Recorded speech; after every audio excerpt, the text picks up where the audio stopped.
All right, welcome to the show, y'all. So in just a second, I will explain for you how the Houthis defeated Donald Trump in the United States military. Man, is that interesting. So we'll talk about that. We also have just horror story updates coming out of Gaza.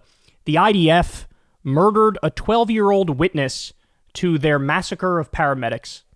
I mean, again, I'm just every time we talk about Gaza, it's like we're living in hell. It's like there's a nightmare happening on a daily basis and nobody's doing anything to stop it.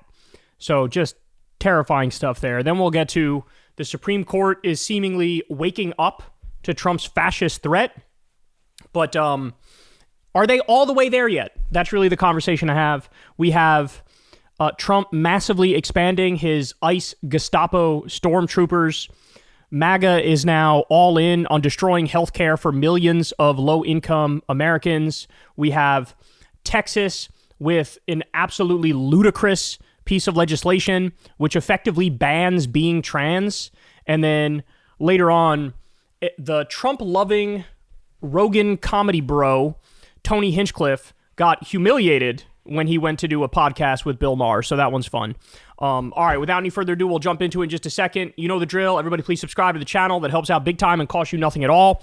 Go subscribe to the Corin's World YouTube channel where we're dropping Kyle and Corin episodes every week. Haven't missed a week since. We're trying to get him to 100,000 subscribers. And sign up below on Substack for Crystal Kyle and friends. We got Hassan Piker coming on this week to talk about how DHS was prodding him and questioning him about his politics before letting him back into the country where he is a citizen.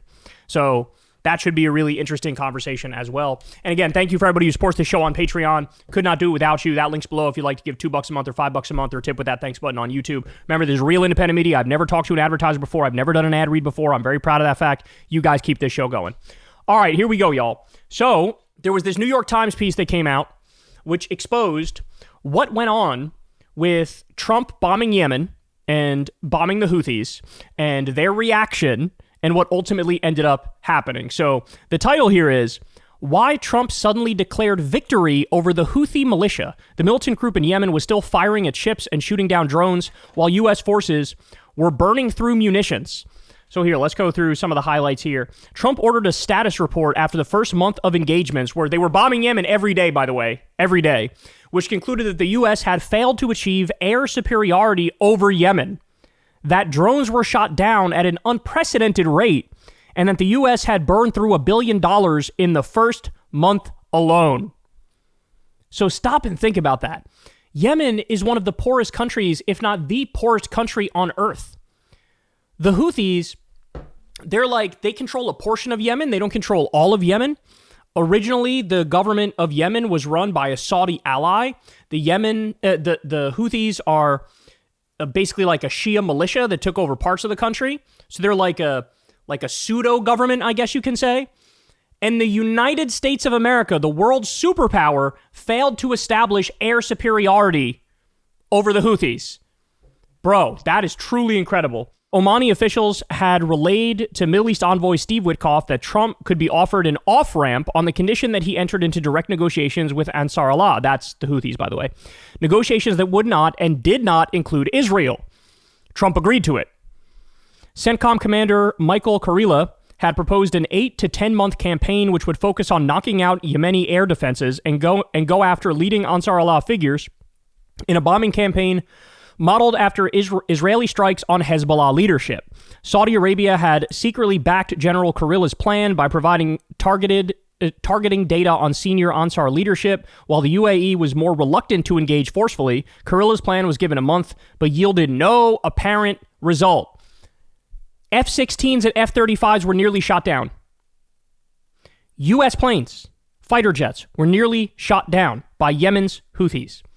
Trump's Yemen campaign blew through precision munitions at an unprecedented scale, leading to rising concerns among Pentagon contingency planners.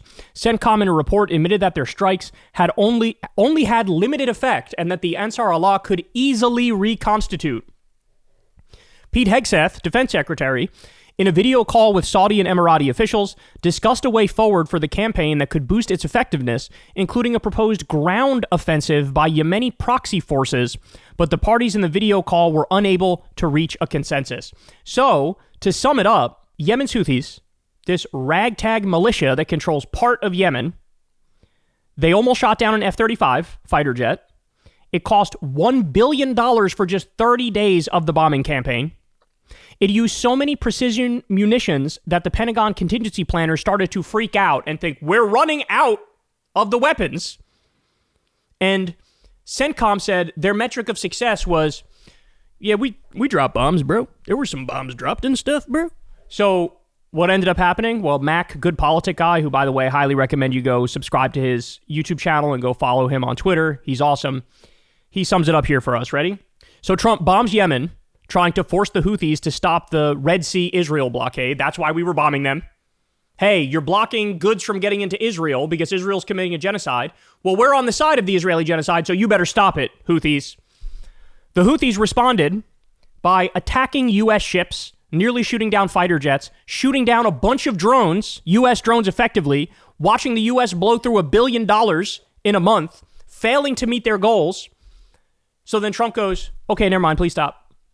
And the Houthis say, sure, we'll talk to you, we'll negotiate with you, but we're not going to stop blockading Israel. We'll stop shooting at you if you stop shooting at us, but we're not going to stop blockading the ships going into Israel. And then Trump comes out and declares victory. It was very obvious what the Houthis were doing from day one. They were very clear, very open about what their goals were. They were saying Israel's committing a genocide. Nobody's helping the Palestinians. We are going to try to enforce the law, basically, and do a blockade of Israel so they can't keep massacring innocent Palestinians. So they blocked goods from going into Israel. That was their goal. By the way, when we had a ceasefire, what happened? Yemen stopped seizing the ships. The Houthis stopped seizing ships. So when there was peace, they were like, okay, I told you this was our goal. For right now, we have a ceasefire. We're not going to do it anymore, right? So Trump jumps in to protect Israel, bombs, by the way, a bunch of innocent people, I should be clear, in Yemen, right? But then the Houthis fight back so aggressively and are so successful in knocking out U.S. drones and making the U.S. blow through their munitions with nothing to show for it, that basically the Houthis won. The Houthis beat Trump. The Houthis defeated the U.S. military. And so Trump was like, yeah, I'll negotiate with you one-on-one. And they said, we'll stop attacking you. You stop attacking us, but we're still going to attack in the sense that we're going to block ships from going to Israel. And Trump was like, okay, sounds good. Well, that's what the fucking status quo was before you started bombing, you dipshit. Like, is it just like the last person in the room that says something to Trump? He's like, great idea, I think we'll do that. So you have some like deep state military industrial complex Israeli bought goon comes into the office. Sir, we have to bomb the Houthis. The Houthis are terrorists. And he's like, great idea, I think we should do that. Then the Houthis kick his ass and he's like, actually, we won. I'm going to declare victory even though they beat us, but it's okay. We don't need to shoot them. They don't need to shoot us. This went really well, I must say. Like, what the fuck? What the fuck, bro? It's so crazy. It really shows you that, like, and it's happened in Vietnam too, right? Like, guerrilla warfare, if you're in it for the long haul, like, you could win. They have all the odds stacked against them. The Houthis do. And here they were, knocking U.S. drones out of the sky, nearly shooting down fighter jets, watching the U.S. blow through their munitions at a historic pace to the extent that the Pentagon was freaking out, like, we're going to run out of this shit. Wow, man. Wow. It's really incredible. He never should have done the bombing campaign in the first place, right? But I point this out all the time, but Trump on the campaign trail, half the time, he would attack Kamala Harris and call her a warmonger. He attacked Liz Cheney, who endorsed Kamala and called her a warmonger. All she wants to do is shoot people. That's all she wants to do. And then there was Trump, just, whatever, a month into his administration, and he was bragging, showing videos of him bombing innocent people in Yemen. Bragged about bombing Somalia, too. So war is bad when the Democrats do it. War is great when I do it. Or like it somehow doesn't count as war, even though it is a war. And then now you declare victory when you lost. That's the thing, right? The Houthis won. They won. You lost. It's really incredible. It really is incredible. And look, I think the ultimate point here is, and people really need to wrap their minds around this, in a world where international law was being upheld, it wouldn't have to be Yemen's Houthis, blocking goods from getting into Israel? It would be the UN. The UN would be doing that and saying, yeah, we're going to block the goods. We're going to embargo you economically until you stop mass murdering children. That's called enforcing the law. And then you would arrest Netanyahu, Ben-Gvir, Smotrich, the Israeli commanders, all these people who are doing the genocide. In a world that made sense, that's what would happen. But no, it's this ragtag group of Houthis in Yemen who are the only people who are trying to do anything to stop what Israel's doing. It's really incredible. It's really incredible. But ultimately, look, I'm glad that Trump didn't keep bombing Yemen month after month after month, forget the money, because the money's not even the real point here. But like, keep killing innocent people, keep acting as Israel's henchmen, keep defending the genocide by attacking the Houthis. It's kind of funny that, like, I'm sure the Israel lobby is actually sort of pissed off that Trump stopped bombing Yemen, right? And declared victory after, like, I got the Houthis to stop, and it's like, all they stopped was bombing you. If you stop bombing them, they said we're still going to go after Israel, and Trump was cool with it. So that $100 million he got from Miriam Adelson, it bought a lot of stuff, but it didn't buy everything they want, because in this instance, they're probably like, what the fuck? Keep bombing. Like, why are you not bombing anymore? So, wow. Really classic, like, incompetent Trump moment, idiotic Trump moment, and hilarious Trump moment that here he is declaring victory when clearly the Houthis won. Hey, y'all, do me a favor and like and subscribe. It helps out big time in the algorithm. Click the bell as well for notifications when videos drop, and watch that video on screen right now.